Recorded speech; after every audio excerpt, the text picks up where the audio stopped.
Before we start, let's understand what is consumer credit and estate planning. Consumer credit is a type of personal debt used to buy goods and services. One example type of consumer credit is a credit card.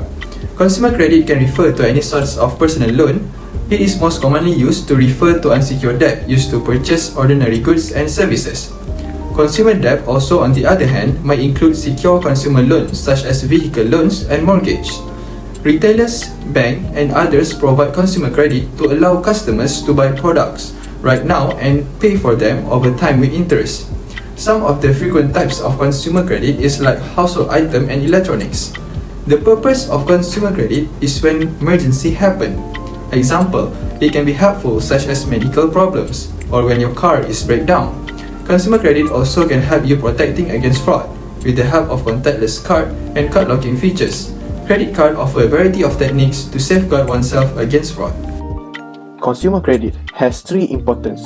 The first importance for consumer credit is that it saves interest and fee. We can see from the situation of good credit record will give the confidence towards the bank to lend us the money that we need because they know that we have the capability to pay back the amount of the money that were given to us. Next, the second importance is financial independence. Financial independence means that we can make financial decisions on our own without the need to rely on our family members or our friends to help us in buying something.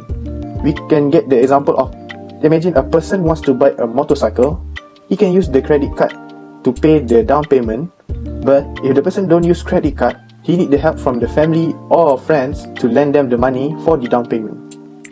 Also, consumer credit can be used as an emergency fund. Not every situation in our life that we always have the exact amount of money that need to be used during a certain event. For example, we go to the hospital and we need to pay for the medical cost, but we check our wallet, we don't have the enough money. So, we just use the credit card instead. Hi, Assalamualaikum. My name is Adib bin Muhammadiyah. So right now, I will explain about current issue for consumer credit. Consumer face immense financial pressure in the current economic crisis with stagnant income and rising living costs affecting their personal, family and work life. Federation of Malaysian Consumer Association FOMCA is especially concerned regarding major retail change to the low weekly or monthly payment. But even though registered lender service support borrowers in temporarily resolving their financial issue, there seems to be an emergency must to enforce protection for such transaction in order to protect borrowers. Consumer could indeed presently procure legitimately from financial institutions, licensed money lenders and pawnbrokers. The Consumer Credit Act will make the true annual percentage rate APR as well as efficacious rate of interest for financing or purchase available to consumer. There seems to be presently no law to protect consumer, and the agency in charge of protecting consumer from huge interest percentage has failed to act. There will also be a reconfiguration of consumer credit restriction among authorities to ensure that rate of interest are fair and equitable. And also that consumers seem to be fully cognizant of the curiosity they are going to have to pay. The Consumer Credit Act will protect them from issuing debt security who would take advantage of them in the vulnerable state. The Consumer Credit Act should also be incorporated under the law of Bank Negara Malaysia. Thus, according to FOMCA, seeing the central bank has demonstrated the biggest wellness and expertise in administering and developing fair interest rate. Next, we move on to statistical information on consumer credit. So, graph and above is about average 90 or more days past due. From classic column above, we can see that 22 to 28 years have the highest average UPD of 90 days and more. In 2020, it's 4.6%, while in 2021, it decreases to 3.8%. For 35 to 50 years and 65 years and above has the same percentage, which is 1.1%. So, a borrower who is past due will usually face some penalties and can be subject to late fees. Meanwhile, for the graph 2 is about average balance on credit card. We can obviously see that 51 to 65 years age group has the highest balance on credit card in 2021, which are RM 5,540. However, it slightly decreased from 2020, which are 5,649. The average balance on credit card in 2021 is 3,917. And mostly, individuals have decreased their number of credit as they reaching the age between 51 to 65 years. Furthermore, the graph 3 is about average balance on mortgage. Average balance on mortgage are RM 322,760 in 2021. The highest mortgage balance in 2021 is among 65 years and above, which are RM 371,612. And for the year 2020, the highest mortgage balance is RM 349,886, also for individuals from 65 years and above. For the graph 4, the age range of 36 to 50 years has the greatest average higher purchase according to the information statistic. Across all age categories, the average amount of higher purchase loan has climbed by 8.94% from RM38,594 in 2020 to RM42,384 in 2021, suggesting that consumers took out more credit overall during the year. Because working from home has been the norm, customers may have taken out more rental loans during COVID-19 affected years to purchase home, cars and other items. Experience predict that consumers whose income are not considerably impacted will continue to invest in real estate. The rise in housing loan approval rates indicate that bank and lending institutions will keep providing secure loan to clients.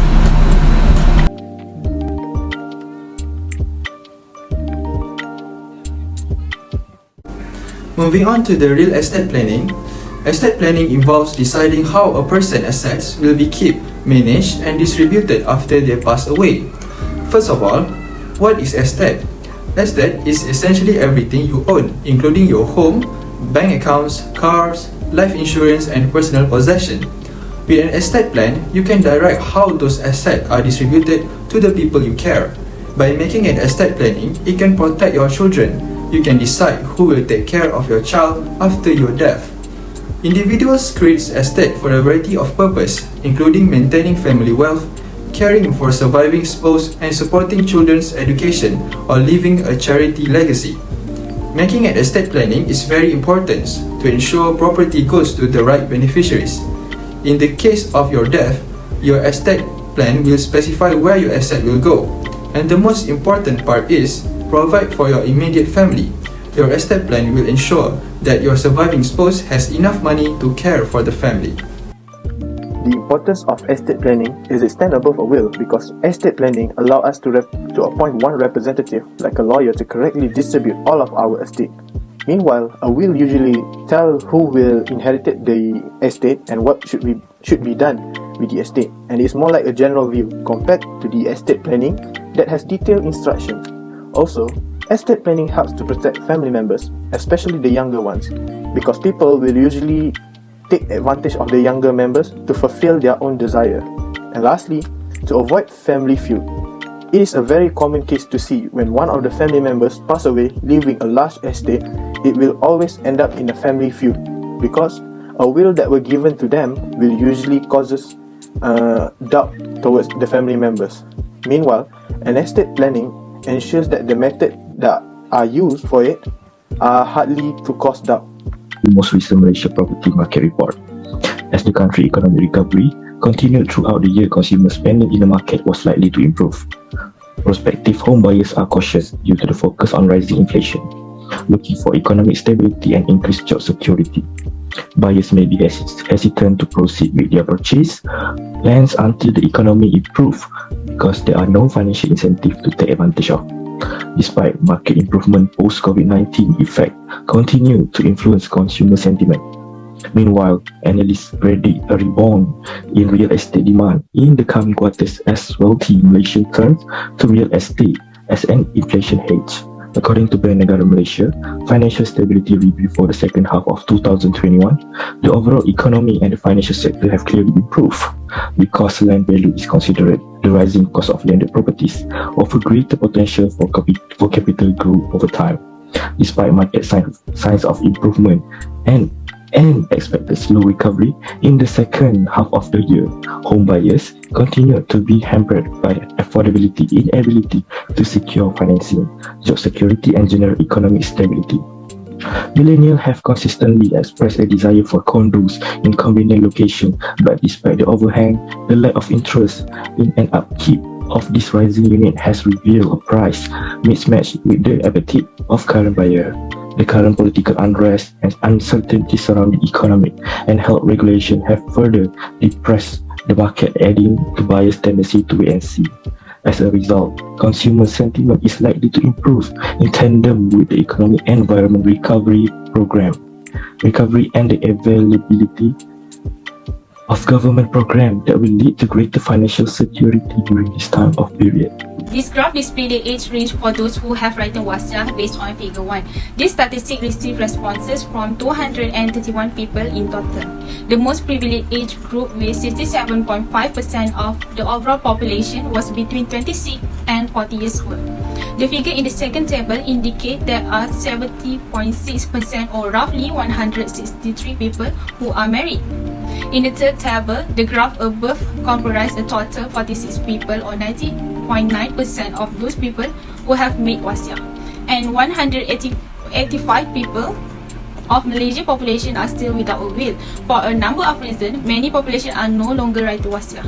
One of the causes is they lack the readiness and knowledge necessary to compose a wasiat and are not aware of consequences of doing so.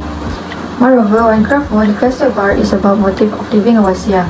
Based on the study, most of the respondents say that they have their motive by leaving a wasiat. For instance, they know what will happen to their property after they die. Next is they want to make sure their family is provided and they know the importance of having a wasiat. Last but not least, most of the respondents with 67.60% says that they did not learn that Islam encouraged them to have a wasiat. Mostly important part is wasiat can be called as beacon of hope for needy people who inherit the property through a wasiat. Table 6 showed that there are numerous obstacles and challenges associated with leaving wasiat and dividing Islamic inheritance. There were only 29 people that responded. First one is the estate management and division process took a long time, resulting in 75.9% vote for yes. This is due to the fact that the estate management take a year to 5 years to settle down the process. Second is the cost of estate management and distribution is quite high. There were 17% who agreed, accounting for 58.6% of the total. The cost of the estate management is determined by the size of the estate and the number of heirs available. Third, difficulties in collecting relevant documents to complete the claim form. There were 62.1% of 18 people who agreed. Finally, I do not know how to begin the process of claiming the inheritance. There were 6% who agreed with the 20.7%. This indicates that a bigger percentage of people are aware of how to begin the process of claiming an inheritance. Next, a successful estate plan often includes allowing your family to access or manage your assets easily. The things to consider in your estate planning to make sure all of your assets are distributed to your heir is: the first one is healthcare power of attorney. Healthcare power of attorney appoints a different person, typically a family member or a partner, to make critical healthcare decisions on your behalf. You should choose a person that you really trust, who shares your opinions, and who is likely to suggest a course of action you will agree with if you are thinking about executing such a document. After all, it's possible that this individual actually holds your life in their hands. In case your first choice is unable or unavailable to act when necessary, a backup agent should also be chosen.